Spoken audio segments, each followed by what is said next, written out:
Brother মানে ভাই, sister মানে বোন, এটা আমরা সবাই জানি। কিন্তু এরও বর্তমান জামানায় কিছু বিপরীত দিক আছে।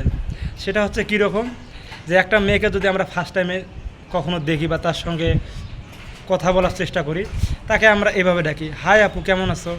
কেন এটা বলতে পারি না, এই যে বোন কেমন আছিস বা কেমন আছো। আর একটা মেয়ে যখন একটা ছেলেকে দেখে, হাই ভাইয়া কেমন আছেন, কেন রে বোন, তাকে কি ভাইয়া বলা যায় না, ভাই বলা যায় না, যে ভাই কেমন আছিস। এই জন্য তারা বলে না, কারণ একটা মেয়ে একটা ছেলেকে যখন ভাইয়া বলে তার উদ্দেশ্য খারাপ, তাকে তার প্রেমিক হিসেবে মানে চেষ্টা করে যে তার সঙ্গে একটা সম্পর্ক তৈরি করার জন্য।